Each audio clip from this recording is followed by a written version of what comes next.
दोस्तों आजकल social media पर एक बहस छिड़ी हुई है। पाकिस्तान में शेख नौजवान कारी हैं सुबैल इकराम साहब। उनकी कुरान करीम की तरावी की जो नशरियात हैं बड़े पैमाने पर मकबूल हो रही हैं, लोग पसंद कर रहे हैं, उसे देखते हैं और उसी पर लोगों ने चर्चा करनी शुरू कर दी है। बहुत सारे लोगों का कहना यह है कि इस पैमाने पर इसे नशर करना दुरुस्त नहीं है और इसमें रियाकारी का शायबा तो नहीं है, ये उनका नज़रिया है। हालांकि एक उसूली बात यहाँ इस वीडियो में आपकी खिदमत में पेश करने की सआदत हासिल कर रहा हूँ, वो ये कि हम किसी की नीयत के निगहबान नहीं हैं। सोशल मीडिया पर अल्लाह के लिए नीयतों पर हमला करना बंद करते हैं। क्यों? क्योंकि नीयतों का ताल्लुक ज़मीन वालों से नहीं है, अर्श वाले से है और अल्लाह ही दिलों का हाल जानने वाला है। इसलिए हमारी गुफ्तगू का रुख अफराद की जानिब नहीं होगा, उसूल की जानिब होगा। दोस्तों, भाई और बहनों, बाज़ अहले दिल को ये महसूस हुआ कि जब कैमरों की तादाद बढ़नी शुरू हो गई तो उन्हें खदशात पैदा होने, उनके दिलों में वसवसे पैदा होने शुरू हो गए। एक कैमरा होता, 5-10 लोग देख लेते, 100 लोग देख लेते तो कोई फ़र्क नहीं पड़ता। लेकिन कैमरे 10 हो गए, ड्रोन कैमरे से शूटिंग होने लगी, मुख्तलिफ ज़ावियों से देखा जाने लगा, फिर मस्जिद बड़ी खूबसूरत मंजर आम पेश करने लगी और लोग उसे सराहने भी लगे, लोग उसे पसंद करने लगे। लोग अपने चैनल बजाय इसकी कि ड्रामे की वीडियोस देखें या ड्रामे देखें, इस वक्त कीमती वक्त में रमज़ान मुबारक के वो कुरान करीम की तिलावत इस नौजवान से सुनने लगे। दरअसल ये कुरान करीम की वो तिलावत है और वो अंदाज़ है कि जब एक मरतबा कानों में पड़ जाए तो वो कानों को बहुत प्यारी और बहुत लुभाती है, बहुत अच्छी लगती है।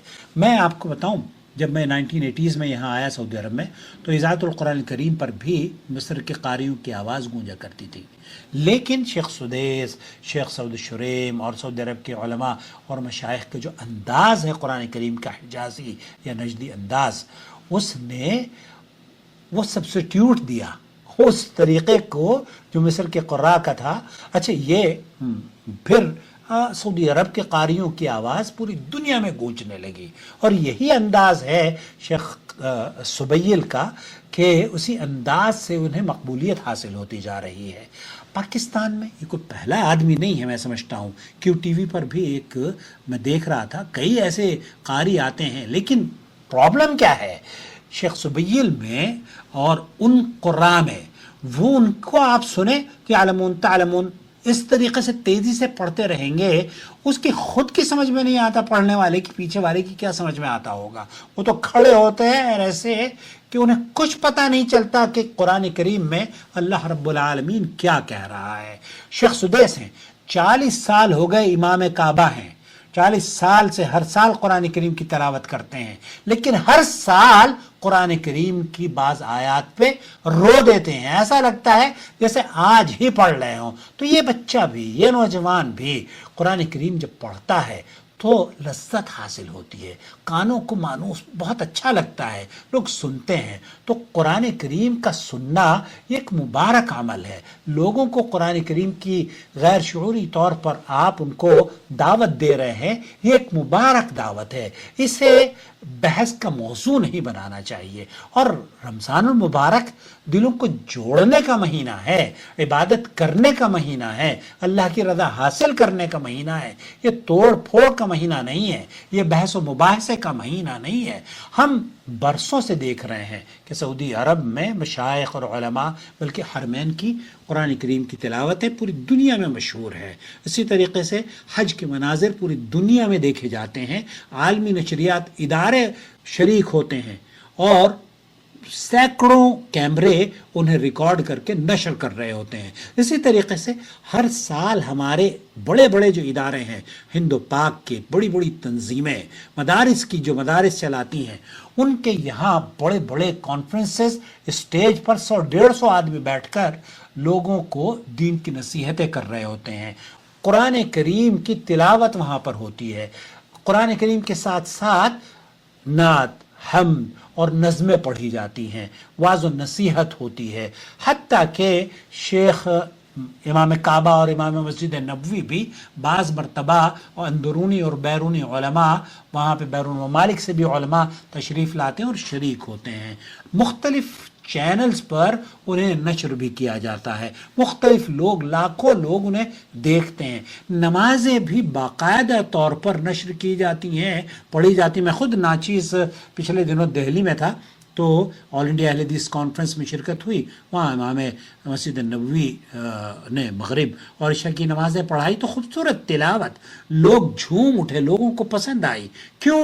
کیونکہ وہ قرآن کریم سننے کے لیے بے چین ہیں، انہیں کوئی ایسا قاری چاہیے جو انہیں سننے پر مجبور کر دے۔ اور آپ یقین جانیے اس نوجوان کی زبان میں اللہ رب العالمین نے وہ تاثیر بخشی ہے، وہ لذت بخشی ہے، وہ ایسی خوبصورتی اللہ تعالیٰ نے عطا فرمائی ہے کہ آپ ایک مرتبہ سن لے تو بار بار سننے کو دل چاہتا ہے۔ تو ہم یہ کہہ رہے ہیں، ہم یہ نہیں کہتے کیمرہ نفس کے لیے نقصان دہ اور امتحان بن سکتا ہے، لیکن صرف قرآن پڑھنے والوں کے لیے، وہ تو خطبہ دینے والوں کے لیے بھی ہو سکتا ہے نا، جہاں آپ پبلک سے ایڈریس کر رہے ہیں، کیمرہ نہیں ہے لیکن آپ 1000 آدمیوں کو ایڈریس کر رہے ہیں، آپ لوگوں تک اپنی بات کو پہنچا رہے ہیں۔ اسی طریقے سے جو لوگ فتویٰ دیتے ہیں، اسی طریقے سے جو لوگ کتابیں لکھتے ہیں، اسی طریقے سے جو لوگ اصلاحی مضامین اخبارات میں لکھتے ہیں، یہ سب کے لیے آزمائش ہو سکتی ہے۔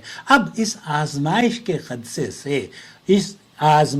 خدشے سے اگر آپ یہ کہیں کہ نہیں جناب یہ حملہ ہے شیطان کا، آپ بند کر دیں، دروازہ بند کر دیں دعوت کا دروازہ بند کرنا یہ کوئی خیر کا پہلو نہیں ہوگا، بلکہ ہمیں یہ دیکھنا چاہیے کہ انما الاعمال بالنیات، یہ جو اصول اللہ کے رسول صلی اللہ علیہ وسلم نے ہمیں سکھایا ہے، یہ قیامت کی صبح تک جاری اور ساری رہے گا۔ تو اس اصول کو کبھی نہ چھوڑیں، اسے اپنائیں اور لوگوں کی نیتوں پر حملہ کرنا بند کر دیں۔ ہمیں اس بات کا احساس ہے کہ شہرت آزمائش بن سکتی ہے، لیکن یہ شہرت صرف قرآن پڑھنے والے کے لیے ہی ہو سکتی ہے؟ کیا یہ شہرت ان لوگوں کے لیے نہیں ہو سکتی جو مسجد میں روزانہ 100-200 آدمیوں کو درس و تدریس دیتے ہیں، یا یہ سینکڑوں علماء اور مشائخ کانفرنسز میں بیٹھ کر صف اول میں لوگوں کے سامنے ٹی وی پر نشر کیا جاتا ہے، اس کو باقاعدہ کئی بڑے بڑے چینلز یا بڑے بڑے ٹی وی اسکرین پر لوگ ان کو دیکھتے ہیں؟ تو یہ دراصل یہ زاویہ اور اس زاویے سے سوچنا ہی میں سمجھتا ہوں یہ نا انصافی ہے۔ انصاف یہ ہے کہ آپ لوگوں کی نیتوں پر حملہ نہ کریں۔ ایک آدمی خیر اور بھلائی کا کام انجام دے رہا ہے اور رمضان المبارک میں لوگوں کو قرآن کریم کی طرف شعوری طور پر یا غیر شعوری طور پر راغب کر رہا ہے، اللہ سے اس کے لیے دعا کریں کہ اللہ رب العالمین اسے اخلاص عطا فرمائے، اس کی آواز میں اللہ تعالیٰ تاثیر بخشے، اس کے قرآن کریم پڑھنے کو اس کے لیے، اس کے والدین کے لیے، نانا نانی اور دادا دادی کے لیے صدقہ جاریہ بنائے، اور جماعت کے لیے، مسلمانوں کے لیے، اور اس کے اللہ رب العالمین اس کی آواز سے، اس شخص سے دین کی بہترین خدمت لے لے۔ اور وہ علماء اور مشائخ جو اس کی سرپرستی کر رہے ہیں، جماعت اہل حدیث کے علماء اور مشائخ، اللہ ان کی حفاظت فرمائے، ان کو ثابت قدمی عطا فرمائے اور ان کی مساعی کو قبول فرمائے، اور ہم سب کو اپنی نیتوں کی اصلاح کی توفیق عطا فرمائے۔ رمضان کا اصل سرمایہ کیمرہ نہیں ہے، یہ کیمرہ نہیں ہے، رمضان کا اصل سرمایہ دل ہے، دل کا معاملہ ہے، اور اس کا تعلق اللہ سے ہے، ان لوگوں سے نہیں۔ اس لیے جو قرآن کریم کی تلاوت کے ذریعے لوگوں کے دلوں کو بیدار کر رہا ہے، اس کے لیے دعا کریں، اللہ رب العالمین اس کی اس سعی کو قبول فرما لے، اور جو کمی بیشی ہے، جو خامیاں ہیں، جو اگر ریاکاری ہے تو اللہ تو غفور الرحیم ہے، اسے معاف فرما دے، اس کی کمی کو دور کر دے، اور اسے اس سے دین کی خوبصورتی سے خدمت کرنے کی توفیق سے نواز دے. آمین یا رب العالمین. بہت خوبصورت کام ہے. اللہ رب العالمین حفاظت فرمائے. والسلام علیکم ورحمۃ اللہ وبرکاتہ.